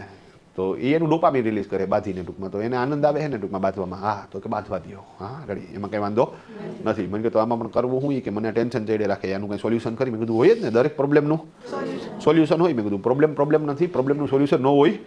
એ કીધું જ્ઞાનની વાત કરવા. તો ઝડપથી શું કર સોલ્યુશન આપ. મેં કીધું ઓકે આનું સોલ્યુશન છે. મને કે શું? મેં કીધું આપણે જે 10 જણા પાસેથી પૈસા લીધા એ એઝ અ લોન તરીકે લીધા. Repeat, A as a loan તરીકે લીધા. આપણે એ જ 10 જણા પાસેથી એ જ પૈસા લેવાના થાય એઝ અ ગિફ્ટ તરીકે. ભાઈ વાત સમજાણી? લોન તરીકે નહીં પણ ગિફ્ટ તરીકે. હવે સાહેબ તમને કોઈ વ્યક્તિ ગિફ્ટ તરીકે કાંઈ વસ્તુ આપે છે તો પછી એ પાછી માંગવાનો હક ધરાવે છે? નહીં. આપણે કોકના લગ્ન પ્રસંગમાં ગયા ને વધાવો કર્યો તો કે એ થોડો પાછો લેવાનો હોય. હા, એને લગ્ન પ્રસંગ નિમિત્તે કંઈ પૈસાની જરૂરિયાત છે ને લોન તરીકે કંઈ આપ્યા હોય તો પાછા લેવાના થાય ટૂંકમાં, પણ કંઈ વધાવો પાછો લેવાનો થતો નથી. સો સિમ્પલ. ડન. તો અહીંયા તમારે આ રકમને એઝ અ લોન તરીકે નહીં પણ એઝ અ ગિફ્ટ તરીકે દેખાડો ને તો ચિંતા નથી. તો હવે પાછો નવો મુદ્દો કે સાહેબ તો પછી ગિફ્ટ તરીકે આને દેખાડવી કેવી રીતે? એની કંઈ પ્રોસેસ કરી? હા, છે પ્રોસેસ. પણ એ પહેલાં એક વસ્તુ એ ક્લિયર કરજો કે ગિફ્ટ તરીકે તમારે અરે ભાઈ મોબાઈલ મૂકી દે, ઊંધો કરીને સાઈડમાં જવા દે. ડન. રેડી? હા ભાઈ, ગિફ્ટ તરીકે રકમને દેખાડવી કેવી રીતે? સિમ્પલ. ડન. તો એની એક ફોર્માલિટી છે, પણ એ પહેલાં એક બીજી ચોખવટ કરી દઉં કે ભાઈ માની લો કે બાપુજીએ 4 લાખ રૂપિયા લોન તરીકે આપ્યા, એની બદલે આપણે એવું દેખાડશું કે ભાઈ બાપુજીએ 4 લાખ રૂપિયા ગિફ્ટ તરીકે આપ્યા. પણ અહીંયા બાપુજીએ તો સાબિત કરવું જ પડશે ને કે એની પાસે આ 4 લાખ રૂપિયા આવ્યા ક્યાંથી. આ વાત સમજાણી? મતલબ કે સાહેબ તમારે એ જે 10 જણા છે જેની પાસેથી તમે લોન તરીકે રૂપિયા લ્યો કે ગિફ્ટ તરીકે રૂપિયા લ્યો, એ 10 જણા માટે પર્સનલ ફાઇલ તો તમારે તૈયાર કરવી જ પડશે. તો પર્સનલ ફાઇલ તૈયાર કરવાના જે 5 સ્ટેપ છે એ તો બાય ડિફોલ્ટ છે, એ છે જ. હવે સાહેબ બીજા હું 6 સ્ટેપ એડ કરું છું, જે 6 સ્ટેપ લોનને ગિફ્ટ તરીકે સાબિત કરશે. જો એ 6 કામ કરી ગયા તમે તો એ લોન તરીકે કન્ટિન્યુ નહીં થાય પણ ગિફ્ટ તરીકે કન્સિડર થશે, કન્ટિન્યુ થશે. ભાઈ ક્લિયર છે આ આખી વાત? તો ગિફ્ટ તરીકે તમારે રૂપિયા લેવા છે તો જે દેનાર વ્યક્તિ છે એને તો સાબિત કરવું પડશે. અહીંયા પાછો યોગેશભાઈનો પ્રશ્ન આવ્યો મને કે ધર્મેશ આપણે ગિફ્ટ તરીકે લઈ રૂપિયા તો એ મારી આવક ન થઈ ગઈ કે, અને એવા કેસમાં મારે ઇન્કમ ટેક્સ ન ભરવો પડે? મેં કીધું ના ભરવો પડે. કેવી રીતે? એ સમજાવું છું. આના માટે થઈને તમારે ઇન્કમ ટેક્સ એક્ટ 1961માં ગિફ્ટ ટેક્સનો જે કન્સેપ્ટ છે એ સમજવો પડશે. ગિફ્ટ ટેક્સનો કન્સેપ્ટ શું કહે છે તો કે ગિફ્ટમાં 2 પ્રકારની ગિફ્ટ એ લોકોએ આઈડેન્ટિફાઈ કરેલી છે. એક ગિફ્ટ ફ્રોમ રિલેટિવ્સ અને બીજું gift from other than relatives. Okay, gift from relatives તમે સમજી ગયા તો સગા સંબંધીઓ પાસેથી મળેલી ગિફ્ટ. અધર ધેન રિલેટિવ્સ સગા સંબંધીઓ નથી, બહારના વ્યક્તિઓ પાસેથી ગિફ્ટ મળેલી છે. ઓકે, હવે એમાં એવો નિયમ છે કે ગિફ્ટ ફ્રોમ રિલેટિવ્સ લેનાર વ્યક્તિ માટે unlimited tax free. Unlimited tax free. મારા મમ્મી મને 2 કરોડ રૂપિયા ગિફ્ટ તરીકે આપે, મારા માટે એ કેવા થઈ ગયા છે? એ ટેક્સ ફ્રી થઈ ગયા. ભાઈ ક્લિયર છે? હા. મારા મમ્મીએ સાબિત કરવું પડે કે એની પાસે 2 કરોડ રૂપિયા ક્યાંથી આવ્યા. તો અહીંયા એક જણાએ મને એવો પ્રશ્ન કર્યો અને બહુ મસ્ત ટ્રિકી પ્રશ્ન છે ખરેખર. મને કે કોઈ વ્યક્તિ કેટલી ગિફ્ટ લઈ શકે? કોઈ વ્યક્તિ કેટલી ગિફ્ટ લઈ શકે? હવે કાયદા મુજબ હું જવાબ આપું અને એમાંય પાછું એને સ્પષ્ટતા કરી કે રિલેટિવ્સ પાસેથી કેટલી ગિફ્ટ લઈ શકે. તો કાયદા મુજબ હું જવાબ આપું ને સાહેબ તો અનલિમિટેડ. પણ હું અહીંયા અનલિમિટેડ નથી બોલતો. કારણ શું? તો કે સાહેબ સામે તમે 2 કરોડ મમ્મી પાસેથી ગિફ્ટ તરીકે લીધા તો તમારા માટે તો 2 કરોડ ટેક્સ ફ્રી છે, પણ સામે મમ્મીએ તો સાબિત કરવું પડશે ને કે એની પાસે 2 કરોડ રૂપિયા ક્યાંથી આવ્યા. તો નેચરલી એની આવકમાં કન્સિડર થાય અને એણે ઇન્કમ ટેક્સ ભરવો પડે. તો અહીંયા તમે અત્યાર સુધી જે ડિટેલિંગ સમજ્યા એમાં એટલું તો પકડી લીધું કે સાહેબ તો પછી એક કામ કરાય, મમ્મીની આવક 5 લાખ જ દેખાડાય અને એમાં લાખનો ઉપાડ દેખાડતા મમ્મી કેટલી ગિફ્ટ આપી શકે? તો દેશી હિસાબી છે કે જેટલી લોન આપી શકે એટલી જ ગિફ્ટ આપી શકે. ભાઈ સમજી ગયા? અહીંયા હું એક સિમ્પલ કેલ્ક્યુલેશનને ફોર્મ્યુલા આપી દઉં કે ભાઈ એક્ઝમ્પશન લિમિટ -1 લાખ આટલી ગિફ્ટ દઈ શકાય. માની લો કે એક્ઝમ્પશન લિમિટ 7 લાખની હોય તો એમાંથી લાખનો ઉપાડ માઇનસ કરતા 6 લાખ રૂપિયા. તમે સમજી ગયા? ઓકે, અહીંયા આપણે એવું માની લઈએ કે એક્ઝમ્પશન લિમિટ કેટલા રૂપિયાની છે? 5 લાખની. તો કેટલી લેવાની? તો એનાથી શું થશે તો કે લેનાર માટે ટેક્સ ફ્રી અને આપનારે સાબિત કરી દીધું કે એની પાસે રૂપિયા આવ્યા ક્યાંથી અને એની ઇન્કમ દેખાડેલી હોવા છતાંય એણે ઇન્કમ ટેક્સ ભરવાનો થતો નથી. આ કન્સેપ્ટ સમજાઈ ગયો ને બધાને? સુપર. તો ઇઝી પ્રોસેસ. મેં કીધું ભાઈ રિલેટિવ પાસેથી તમે 4 લાખની અત્યારે કન્ડિશન છે એ મુજબ લોન ગિફ્ટ તરીકે રૂપિયા લઈ આવો તો સાહેબ તમારે તમારા માટે ટેક્સ ફ્રી અને સામેવાળો સાબિત કરી શકશે કે એની પાસે આ રૂપિયા આવ્યા ક્યાંથી. મને કે રેડી કે ગિફ્ટ ફ્રોમ રિલેટિવ્સ. ઓકે, હવે બીજું આવ્યું gift from other than relatives. Total 50,000. Repeat, total 50,000 રૂપિયા. એક જણો 50,000 આપે કે 5 જણા 10,000 આપે. 50,000થી વધારે રકમની ગિફ્ટ છે ને સાહેબ એ તમારા માટે ટેક્સેબલ આવક કન્સિડર થશે. એટલે લોજિકલી તમે જુઓ તો ગિફ્ટ તરીકે સાહેબ આપણે કોઈ અધર ધેન રિલેટિવ પાસેથી તો ગિફ્ટ લેવાની વાત આવતી જ નથી. આપણે તો કેની આગળથી લેવાની વાત આવશે? રિલેટિવ પાસેથી. પાછો એક છોકરાએ પ્રશ્ન કર્યો મને કે સર રિલેટિવ્સની ડેફિનેશનમાં કોણ કોણ આવે? પ્રશ્ન સમજાણો કે ભાઈ ટૂંકમાં મારા સિસ્ટર છે એના જેઠ છે ને એના સાઢુ છે તો એ ગિફ્ટ આપી શકે એમ. તમે સમજી ગયા? તો સિસ્ટરના જેઠ ને એના હાડું ને હવે એ ગિફ્ટ આપી શકે, રિલેટિવ થયા ને, તમે સમજી ગયા? હા. તો સાહેબ આ લોકોએ એક છે ને આખી ઓળખાણ આપી કે ભાઈ આટલા જણાને આપણે રિલેટિવ તરીકે કન્સિડર કરશું. એમાં કોણ કોણ આવે એનું એક ઝાડવું આપ્યું છે કે ભાઈ થર્ડ છે એટલે એ વ્યક્તિ, અને આટલા જણા એને શું કરીએ કે સાહેબ ગિફ્ટ આપી શકે. હવે એ સમજવા માટે ખાલી હું તમને એમને એક્ઝામ્પલ આપું કે એમાં કોણ કોણ હોય, તમને સરળતાથી યાદ રહી જશે. કોવિડનો ટાઈમ હતો સાહેબ, ત્યારે લગ્ન પ્રસંગ નિમિત્તે સાહેબ આપણને કીધું કે 25-50 જણાને તમારે શું કરવાનું છે, લઈ જવાના છે. ભાઈ ક્લિયર છે આખી વસ્તુ? હવે 25-50 જણાને તમે જે લઈ જાઓ છો એમાં ભાઈબંધ દોસ્તારને બાદ કરતા જે રિલેટિવ્સ છે એ જેટલા છે એ બધા આવશે. અને રાતે વિચારો કોણ કોણ હોય, તો કે સાહેબ કાકા કાકી, મામા મામી, માસા માસી, ફુવા ફૈબા, અને એના બધા એના છોકરાઓ એટલે કે કઝિન્સ, પ્લસ તમારો પરિવાર અને સામે વાળાનો પરિવાર, વાર્તા પૂરી. આ બધા આવશે એની અંદર. તો યાદ રાખવા માટે ઇઝી થઈ ગયું. ભાઈ તમે સમજી ગયા કે ભાઈ કાકા કાકી, મામા મામી, ફુવા ફૈબા, માસા માસી અને બધા એના છોકરાઓ કઝિન્સ આવી ગયા. તમારા પપ્પા, તમારા દાદા દાદી, મમ્મી, ઘરવાળી, શાળાના વાઇફ, સાઢુભાઈ, તો એ બધા લોકો એમાં કન્સિડર થઈ ગયા. તો તમે એમાં અંદર શું કરી શકો સાહેબ, ગિફ્ટની લેવડ દેવડ કરી શકો. અગેન આમાંય પાછા સાહેબ નિયમોમાં પરિવર્તન આવતા હોય. વચ્ચે એક એવો રૂલ્સ આવ્યો કે ભાઈ ટૂંકમાં મામા છે ને એ ભાણિયાને ગિફ્ટ આપી શકે, પણ ભાણિયો મામાને ગિફ્ટ ના આપી શકે. તો પાછું તમારે એ ચેક કરી લેવું પડે કે તમે પ્રેક્ટિકલી જ્યારે આ વાતને ઇમ્પ્લિમેન્ટ કરવા જાઓ છો ત્યારે એક્ઝેક્ટ ગિફ્ટ ટેક્સની અંદર રિલેટિવ્સની ડેફિનેશનમાં એ વખતે કોણ કોણ છે એક વખત શું કરવું પડે, તમારે એ ચેક કરી લેવું પડે. ભાઈ ડન છે? હા. બાકી બધા રિલેશનમાં એવું છે કે તમે સામસામી ગિફ્ટ આપી શકો, મતલબ કે પતિ પત્નીને ગિફ્ટ આપી શકે, પત્ની પતિને ગિફ્ટ આપી શકે, બાપ દીકરાને ગિફ્ટ આપી શકે, દીકરો બાપને ગિફ્ટ આપી શકે. પણ આ એક એવો રિલેશન હતો કે જેમાં વન વે હતું ટૂંકમાં. પણ અગેન જ્યારે તમે ઇમ્પ્લિમેન્ટ કરો છો ત્યારે શું નિયમ છે એક વખત એને ચેક કરી લેવો પડશે. પણ ગિફ્ટ ફ્રોમ રિલેટિવ્સમાં જો રિલેટિવની ડેફિનેશનમાં એ વ્યક્તિ આવે છે તો તમે એની પાસેથી અનલિમિટેડ ગિફ્ટ લઈ શકો છો, જે તમારી આવકમાં કન્સિડર નહીં થાય. તમારે એના ઉપર આવક વેરો ભરવાની જરૂરિયાત નથી. That's all. સમજાણી વાત આખી? તો હવે પાછો પ્રશ્ન એ થાય તો સાહેબ આ પ્રોસેસને કમ્પ્લીટ કેવી રીતે કરવી? ઓકે, તો એના માટે એ લોકોએ તો સાબિત કરવું પડશે કે એણે જે 4 લાખ રૂપિયાની ગિફ્ટ આપી છે. માની લો કે યોગેશભાઈના કેસમાં આપણે વાત કરતા હતા, તો એમના બાપુજીએ 4 લાખ રૂપિયા યોગેશભાઈને લોન તરીકે ના આપ્યા પણ ગિફ્ટ તરીકે આપ્યા. તો એવા કેસની અંદર શરૂઆતની જે પ્રોસેસ છે ને ઓલી પર્સનલ ફાઇલ બનાવવાની, એ બધી જેમ થાય છે એમ જ કરવાની. તો એક વખત એને ખાલી રિપીટ કરી નાખું છું. તો પાન કાર્ડ કઢાવશું, બેંકમાં ખાતું ખોલાવશું, એની આવક નક્કી કરવું ને ઉદ્યમ આધાર એપ્લાય કરશું, સ્ક્રિપ્ટેડ એકાઉન્ટ લખશું અને એનું રિટર્ન તૈયાર કરશું. અને એના બેલેન્સ શીટમાં શું દેખાશે તો કે સાહેબ 4 લાખ રૂપિયા એણે યોગેશભાઈને લોન આપી છે. અત્યારે તો લોન નહોતી આપી, આપણે રિટર્નમાં શું દેખાતું રૂપિયા ક્યાં છે તો ભાઈ બેંકમાં લો જમા કરાવી દીધા એવું માની લઈએ આપણે. ભાઈ બરોબર છે? ઓકે, હવે અહીંયા ઊભું રહી જવાનું અને હવે નવી પ્રોસેસ ચાલુ થશે. હવે અત્યારે આપણે શું કર્યું હતું ઓલી લોન લેવા માટે, તો કે એ 10 જણાના ખાતામાંથી 4-4 લાખ રૂપિયાનો ચેક યોગેશભાઈના ખાતામાં કન્વર્ટ કર્યો હતો. તો 4-4 લાખનો ચેક લખો, લખ્યા પછી ઉભા રહ્યો, નાખવાનો જતા બેંકમાં.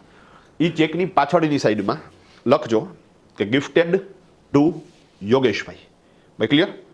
નીચે સહી તો છે જ, ગિફ્ટેડ ટુ યોગેશભાઈ, નીચે સહી તો છે જ, આ છે જ સાહેબ. ડન. ઓકે, હવે એની ઝેરોક્સ કરાવી લ્યો આગળ પાછળ. અને તાત્કાલિક ઝેરોક્સ મશીન ન મળે તો ફોટા પાડી લ્યો સાહેબ, કામ ઝડપથી પૂરું કરો. ભાઈ બરોબર છે? પાછળથી તમે PDF બનાવીને પ્રિન્ટ આઉટ કાઢી શકો ને. પણ એ ચેક નાખતા પહેલા તમારે પાછળ ગિફ્ટેડ ટુ યોગેશભાઈ અને સહી છે જ, આગળ પાછળ શું કરવાનું, ચેકની ઝેરોક્સ કરાવવાની અને પછી એ ચેક યોગેશભાઈના ખાતામાં ટ્રાન્સફર કરવાનો. જ્યારે લોન તરીકે ટ્રાન્સફર કરતા હતા ત્યારે સાહેબ આપણે આવી કોઈ ચેકની ઝેરોક્સ કરતા નહોતા. તો હાલો સૌથી પહેલું કામ કયું? ચેકની ઝેરોક્સ. ઓલા 5 કામ તો કરવાના જ છે. એટલે ઓમ તમે જોતા 6ઠું કામ થયું, પણ આ નવી પ્રોસિજરનું પ્રથમ કામ થયું. ભાઈ રેડી? તો ચેકની ઝેરોક્સ કરાવો. હાલો સાહેબ થઈ ગઈ. હવે ચેકની ઝેરોક્સ થઈ ગઈ આપણી. ધેન આફ્ટર તમારે ગિફ્ટ ડીડ તૈયાર કરવાનું છે. રિપીટ, તમારે ગિફ્ટ ડીડ. હવે અગેન ગિફ્ટ ડીડ તૈયાર કરવાનો જે નિયમ છે એમાં તમે જ્યારે એનું ઇમ્પ્લિમેન્ટ કરો ત્યારે શું નિયમ છે એક વખત જાણી લેવો પડે. ભાઈ ક્લિયર છે આખી વસ્તુ? અમે 20 રૂપિયાના સ્ટેમ્પ પેપર ઉપર એ ગિફ્ટ ડીડ બનાવીએ. ક્યારેક 20 રૂપિયાનો સ્ટેમ્પ પેપર ન મળે તો 50 રૂપિયાના સ્ટેમ્પ પેપર ઉપર ગિફ્ટ ડીડ બનાવીએ. અને હદ તો ક્યાં થાય સાહેબ કે તમે જે ગિફ્ટ ડીડ બનાવો ને એને નોટરાઇઝ કરાવવાની જરૂરિયાત નથી. જે કાયદાના જાણકાર હોય ને એ લોકો કે સાહેબ જો તમે ડીડ બનાવો છો પણ એને નોટરાઇઝડ નથી કરાવતા તો એની વેલ્યુ એક સાદા કાગળ જેટલી જ છે.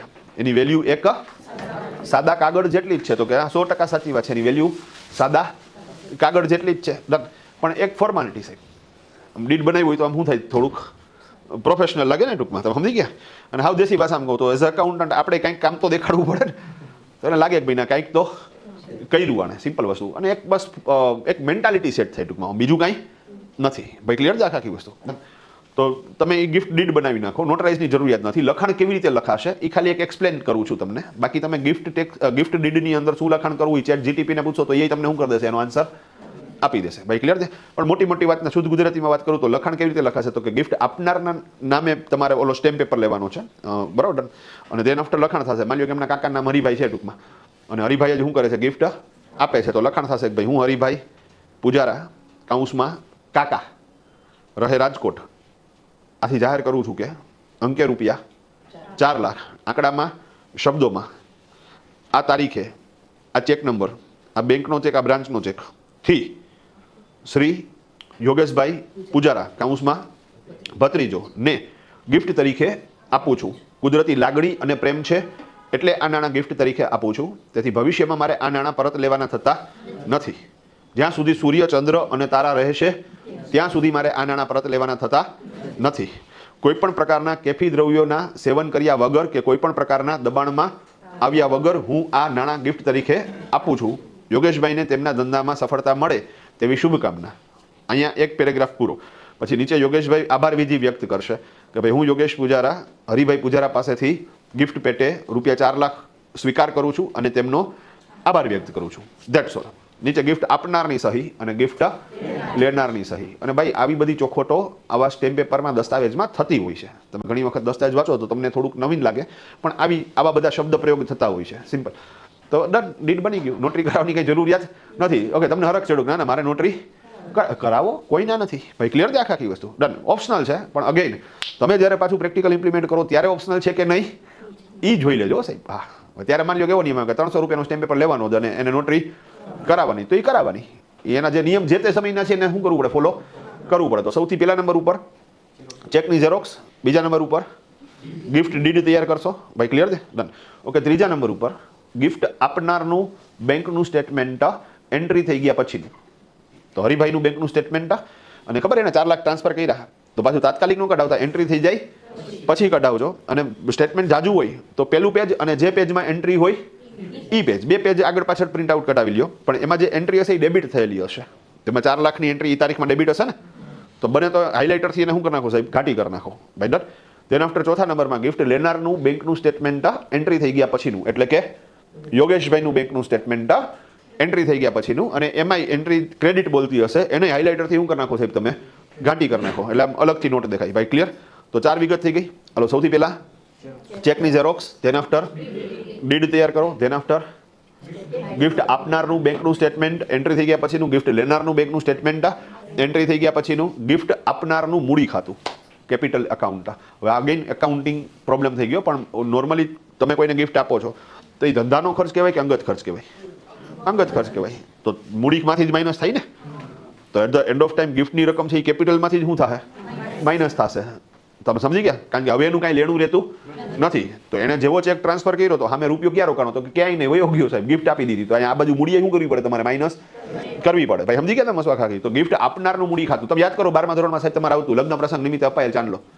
તો તમે એના પ્રોફિટ એન્ડ લોસ એકાઉન્ટમાં ઉધાર બાજુ ખર્ચ તરીકે નહોતા દેખાડતા, તમે મૂડીમાંથી શું કરતા હતા, માઇનસ કરતા હતા. તો એ અંગત ખર્ચો કહેવાય ટૂંકમાં. તો મૂડી માઇનસ થશે. અને એ જ રીતે સાહેબ ગિફ્ટ લેનારનું મૂડી ખાતું કોનું, તો કે યોગેશભાઈનું, એમાં મૂડી પ્લસ કરવાની. સુપર ભાઈ. ક્લિયર છે આખી વાત? એમાં મૂડી પ્લસ કરવાની. ડન. તો સાહેબ 6 વિગત તમે સેટ કરી નાખો એટલે એ બંચ તૈયાર થઈ ગયો. એની 2 કોપી બનાવી નાખો, એક ઓરિજિનલ અને એક ઝેરોક્સ. ઓરિજિનલ કોપી છે એ યોગેશભાઈની ફાઇલમાં મૂકવાની અને ઝેરોક્સ છે એ હરિભાઈની ફાઇલમાં મૂકવાની. એટલે આપણી પાસે ડેટા આવી ગયો. અગેન અત્યારે જે અમે ડેટા તૈયાર કર્યો એ મારે ઇન્કમ ટેક્સમાં દેવાનો નથી, પણ માની લો કે ભવિષ્યની અંદર આ ગિફ્ટ સંબંધિત ઇન્કમ ટેક્સ ડિપાર્ટમેન્ટવાળા ક્વેરી કરે તો સાહેબ હું ખાલી આ 6 વિગત રજૂ કરીશ ને એટલે આન્સર આવી ગયો. કારણ કે એ લોકોની ગાઈડલાઇનમાં લખેલું છે કે ગિફ્ટ સંબંધિત જો ક્વેરી હોય તો આ 6 વિગતો હશે તો એ ક્વેરી આપણે સોલ્વ થઈ ગઈ એવું માની લેશું ભાઈ. ઓકે થઈ જાય? તો ઇઝી પ્રોસેસ. હવે જે આ પ્રોસેસ કરી બધા માટે કરી નાખો તો સાહેબ આ રકમ છે. હવે પહેલી વખત ગિફ્ટ ટ્રાન્સફર થઈ તો યોગેશભાઈનું મૂડી ખાતું 4 લાખથી હતું, હવે 8 લાખ થઈ ગયું. તો રૂપિયો ક્યાં રોકાણો, તો કે બેંકમાં. કોના, તો કે યોગેશભાઈના પોતાના. અરે પોતાના તો 4 લાખ હતા, અરે 4 લાખ ગિફ્ટ આવી. તો હવે એ કેપિટલ થઈ ને, એ પોતાના જ થયા ને, કે અધર લાયબિલિટી ઊભી તો નહીં રહે. હવે એવી રીતે બધાના રૂપિયા આવતા જાય તો યોગેશભાઈની કેપિટલ શું થતી જાય, એ વધતી જાય. તો at the end of time રૂપિયો ક્યાં રોકાણો? તો કે બેંકમાં. કેટલો? તો કે 44 લાખ. ક્યાંથી આવ્યો? તો કે યોગેશભાઈના પોતાના. ભાઈ ક્લિયર છે. અને પોતાના હોવા છતાંય ખરેખર તો એ 4 લાખ જ કમાણા છે. તો ઇન્કમ ટેક્સ વાળા કાઢલો પડે કે બાકીના 40 લાખ તો કે આ બધાએ મને શું કર્યું? ગિફ્ટ આપી. ઓકે, એની પાસે ક્યાંથી આવ્યો? તો એને એકાઉન્ટ ઓલરેડી લખેલા છે, રિટર્ન ફાઇલ કરેલા છે, અને આવક કેટલી દેખાડેલી છે કે જે આવક એક્ઝમ્પશન લિમિટ કરતા ઓછી છે. તો બધી બાજુથી તમે નીકળી જાવ છો. ભાઈ ક્લિયર છે આખી વાત? હાલો ડન. તો ડન. હવે અહીંયા એક પ્રશ્ન મને એવો આવ્યો છે છોકરાનો કે સાહેબ તો પછી લોન તરીકે શું કામ લેવા જોઈએ? અને તમારા મનમાં થયો હોય પ્રશ્ન, તો પછી લોન તરીકે શું કામ લેવા જોઈએ? ભલે થોડી ક્લેરિકલ પ્રોસેસ વધારે થાય, પણ સાહેબ દર વખતે હું તો કહું ગિફ્ટ તરીકે જ લેવાય. પછી ઓલી ઘરવાળીને જ્યાં બાંધવું હોય ત્યાં બાંધે. સિમ્પલ વસ્તુ છે. તો સાહેબ અહીંયા તમે લોનનો ડિસએડવાન્ટેજ જોયો અને ગિફ્ટનો એડવાન્ટેજ જોયો. ભાઈ સમજી ગયા? લોનનો ડિસએડવાન્ટેજ તો કે સામેવાળો પૈસા માગી શકશે. ભાઈ ક્લિયર? ગિફ્ટનો એડવાન્ટેજ સામેવાળો પૈસા નહીં માગી શકે. તો હજી ખાલી મેં એ જ ડિસ્કસ કર્યું છે. હવે હું નવું ડિસ્કશન કરું છું જેમાં લોનનો એડવાન્ટેજ આપું છું અને ગિફ્ટનો ડિસએડવાન્ટેજ આપું છું. હું બોલું છું એ સમજાય છે ને બધાને? એ જરૂરી છે. ડન. તો સાહેબ અહીંયા તો પેલી નજરે એવું દેખાય કે ગિફ્ટમાં જ એડવાન્ટેજ છે, બાકી લોનમાં ક્યાં એડવાન્ટેજ છે? હજી ક્યાં કીધું છે? હાલો ડન. હવે કહું શું એડવાન્ટેજ છે ને સમજો સાહેબ. આ બહુ જોરદાર વાત છે. અને એ એક કિસ્સો એવો છે કે જેને હિસાબે હું ગિફ્ટ તરીકે લેવાનું પસંદ નથી કરતો, હું લોન તરીકે લેવાનું પસંદ કરું છું. પર્સનલ ચોઈસ, દરેકની ઈચ્છા અલગ અલગ છે. ઓકે, શું એડવાન્ટેજ છે એમ જો. ઓકે, જો તમે કોઈ પાસેથી એઝ અ લોન તરીકે રૂપિયા લીધા હશે તો તમે એને વ્યાજ આપી શકો. ગિફ્ટ તરીકે લીધા હોય તો વ્યાજ ન આપી શકાય. હવે ઘણાને પેલી નજરે ક્લિક નહીં થાય કે આ શું ડિસ્કશન ચાલે છે, સમજાવું.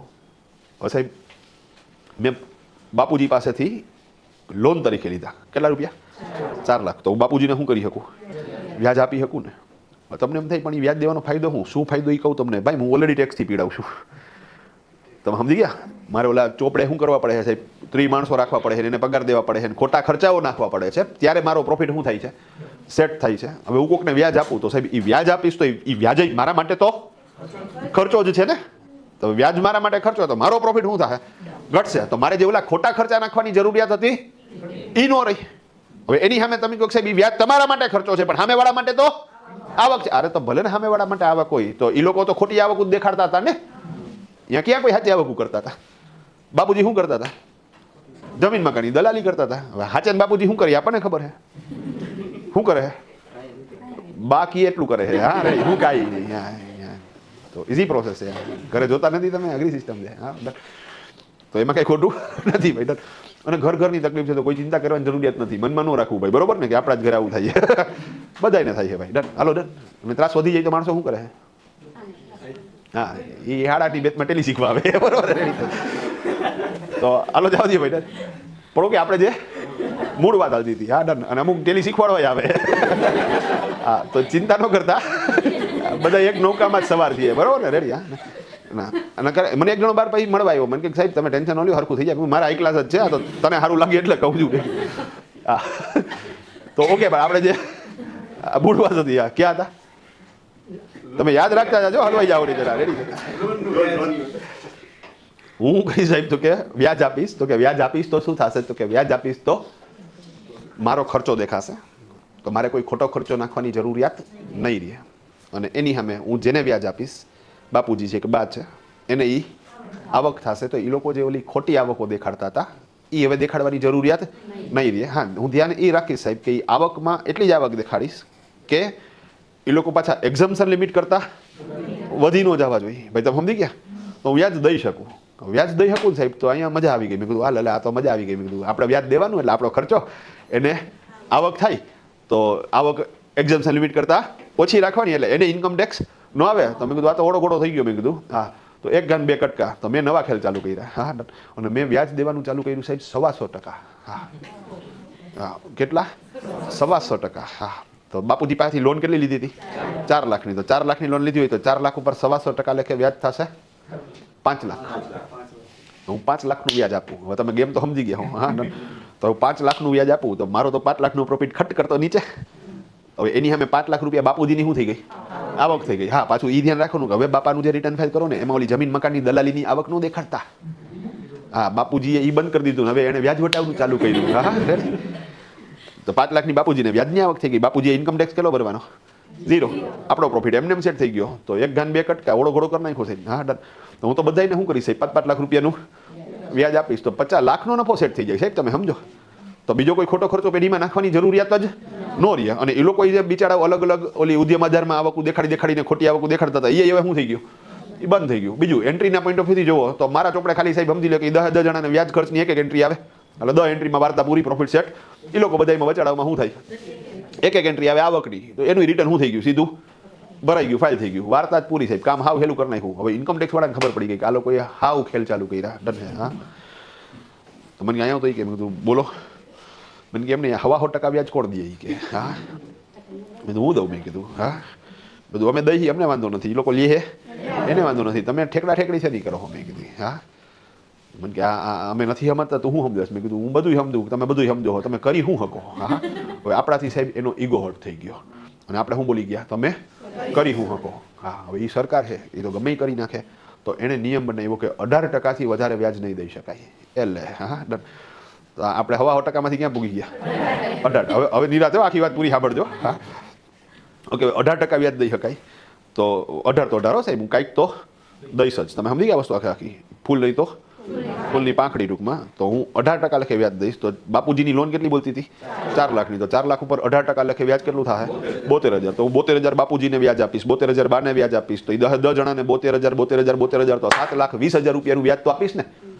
તો ભલે ને 7,20,000 તો નફો સેટ થઈ ગયો.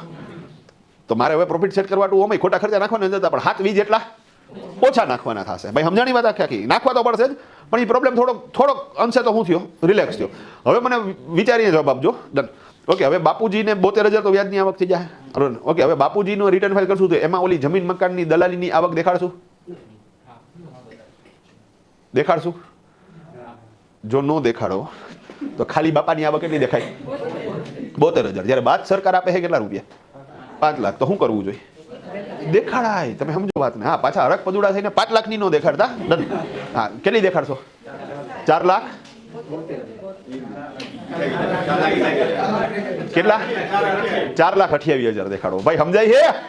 હા, કેટલી આવક દેખાડવાની, 4,28,000 ની દેખાડો. તો 4,28,000 રૂપિયાની જમીન મકાનની દલાલીમાંથી આવક થઈ અને 72,000 ની વ્યાજમાંથી આવક થઈ. 5 લાખ જો બાદ મળે છે તો પૂરેપૂરા જ શું કરવા જોઈએ, લેવા જોઈએ. હા, તમે 72,000 થી રિટર્ન ફાઇલ કરો સાહેબ, મારી નજરમાં તો તમે ઉતરી ગયા. હા, મને કોઈ એકાઉન્ટ લખેલું હોય ને સાહેબ અને એમાં 1.25 લાખની આવક દેખાડીને રિટર્ન ફાઇલ કરે ને સાહેબ, એટલે મારો મગજ છટકે. તું બાપુ 5 લાખ તને ઓલરેડી શું થાય છે, બાદ મળે છે, અને તું 1.25 લાખની આવક દેખાડો. 1.25 લાખની આવક દેખાડો તોય ટેક્સ 0 આવવાનો છે, અને 5 લાખની આવક દેખાડો તોય ટેક્સ 0 આવવાનો છે. તો સાહેબ ઓન પેપર તો સુધરતા દેખાડો. બા પછી એના ઇન્ટરનલ શું ટોપિક છે એ આપણને ખબર હોતી નથી. ઘણી વાર સાહેબ અમારે એક જણો આવ્યો ને સાહેબ, તો મને કે મારે રિટર્ન ફાઇલ કરવું છે, કે મેં કીધું થઈ જશે.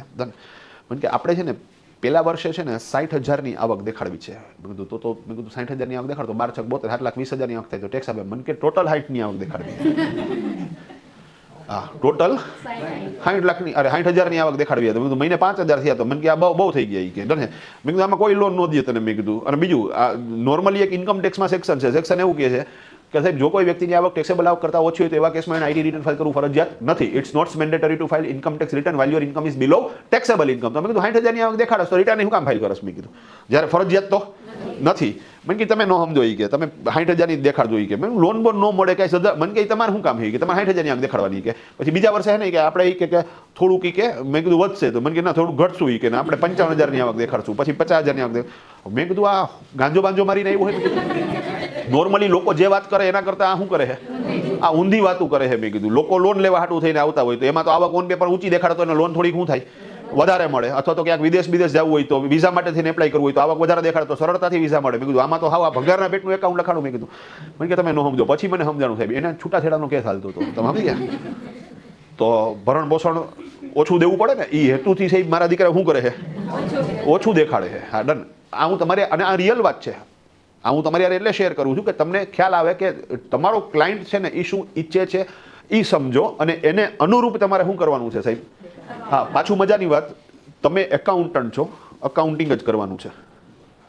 પાછું અહીંયા તમે એને ન સમજાવતા કે શું કામ છૂટાછેડા થાય છે ને એ થોડુંક સહન કરી લેવું જોઈને. હા હા, તો એવી ડાઈ વાતું જો આવડતી હોય તો ઘરે નો એપ્લાય કરે છે.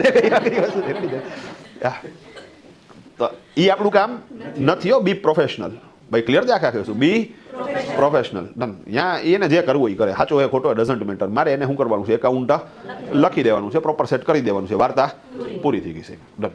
પાછું જો એની વાત તમે સાંભળવા બેહો ને સાહેબ, તો તકલીફ એ સાહેબ કે સાહેબ હવે એ તો વાત કરીને વયો ગયો, ભાઈ આપણા મનમાં એ ગુમે રાખીને આપણે કંઈ દુઃખ હતું નહીં, તમે સમજો. આ આવ્યું આપણને વિચાર આવે કે આયા આવું થાય બચારા એ નામને તેમને. અને છૂટાછેડાના કેસમાં તો શું ભાઈ, જે પક્ષ બોલતો હોય ને સાચો જ લાગે. તમે છોકરાની આગળ બેહો તો છોકરો તમને કેવો લાગે? સાચો. પછી છોકરી આગળ જાઓ તો છોકરી એ કેવી લાગે? સાચી લાગે. ટૂંકમાં તમારે લેણા દેણી પૂરી થઈ ગઈ છે. હવે બે પ્રેમથી હું થઈ જાવ સાહેબ, છૂટા પડો અને વાર્તા પૂરી કરો. હા ડન. ઘણા તો એવી ટસલ ઉપર ઉતરી જાય ટૂંકમાં હવે તો શાંતિથી જીવવા જ ન દઉં. અરે ભાઈ એ નહીં જીવે, હાઈ રે તું નહીં જીવ. તો જો ખરેખર છૂટું થવું જ છે તો શું કરો સાહેબ? પ્રેમથી થઈ જાવ, ડન. જૂનું બધું મૂકો. એટલે તો સાહેબ આ જૈન ધર્મમાં કીધું મીઠામી દુકડમ, ત્યાં શું કરી નાખો સાહેબ? હાથ જોડી લ્યો અને માફ કરી દો, માફી માગી લ્યો અને ત્યાં જ કાર્યક્રમ શું કરી દો? પૂરો કરી નાખો. નહીંતર છે ને સાહેબ આ લેણા દેણી પતશે નહીં ને તો આવતા બહુમાં કેવી રહે? આ ચાલુ રહે સાહેબ. હા, તો ઇઝી પ્રોસેસ છે. આપણને કોઈ વ્યક્તિ કંઈક હાનિ કરે તો એનો મતલબ કે કંઈક તો આપણે એની ખેલ કરેલો હોય. તમને નાના મને યાદ છે, મેં એને કોઈ દિવસ નથી કીધું, મેં જોયું પહેલી વાર. અરે પાછલા જન્મમાં કર્યું હતું. બુદ્ધ ભગવાન બેઠા હતા અને એનો છેલ્લો જન્મ હતો સાહેબ. વૃક્ષ નીચે બેઠા હતા અને સામે એના શિષ્યો બેઠા હતા. તો ધ્યાનમાં હતા પોતે બુદ્ધ ભગવાન. એક જણો આવ્યો સાહેબ અને બુદ્ધ ભગવાન ઉપર થૂઈકો. બુદ્ધ ભગવાન એકદમ શાંત, કોઈ ફેસ ઉપર રિએક્શન નહીં, નો રિએક્ટ. એકચ્યુઅલી એક બુક છે નો રિએક્ટ નામની, એનો આ કિસ્સો જ સાહેબ, નો રિએક્ટ. ઓલા બધા શિષ્યો ગરમી પકડી ગયા. એ કે સાહેબ આ તો નહીં હાલે, કે આ રીતે કેવી રીતે સહન કરી શકાય? કે બુદ્ધ ભગવાન કે ભાઈ શાંતિ રાખો. એ કે હું ઓલરેડી એની રાહ જોતો હતો. એ કે મારો છેલ્લો જન્મ છે. એ કે કાંઈક મેં એનું અપમાન કરેલું છે, કે કાંઈક એને હાનિ કરેલી છે, તો એટલે આ વસ્તુ થઈ. હવે જો હું રિએક્શન આપીશ તો આ વસ્તુ કેવી રહે? ચાલુ રહે. એ કે હા આ ચાલુ રહે. એના કરતાં બેટર ઓપ્શન કે અહીંયા પૂરું કરો. એ કે વાર્તા પૂરી થઈ ગઈ. કેવી મસ્ત વસ્તુ છે સાહેબ. આનાથી મોટો ફાયદો શું થાય છે? નો રિએક્ટની પોલિસી અપનાવી લ્યો. અગેન સાચી છે ડઝન્ટ મેટર, ખોટી છે ડઝન્ટ મેટર. તમે મનથી કેવા થઈ ગયા?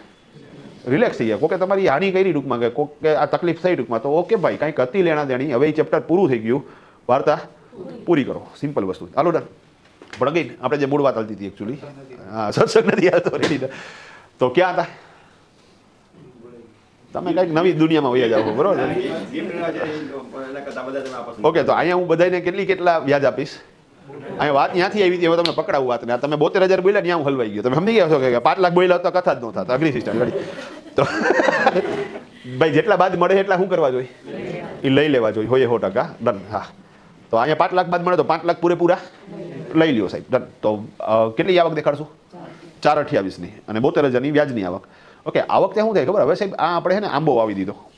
તો આંબો વાવી નાખ્યા પછી સાહેબ એક વખત કેરી કાઢીને પછી આંબો ફેંકી ન દેવાય, તોડી ન નખાય. તમે સમજી ગયા? હવે દર વર્ષે શું થયા રાખશે? કેરી આવ્યા રાખશે. તો અમે આજે 10 પર્સનલ ફાઇલ તૈયાર કરીને એ પ્રેક્ટિકલી અમારા માટે આંબાનું કામ છે. હવે આવતા વર્ષે એ 10 જણા પાછા કમાશે જ ને.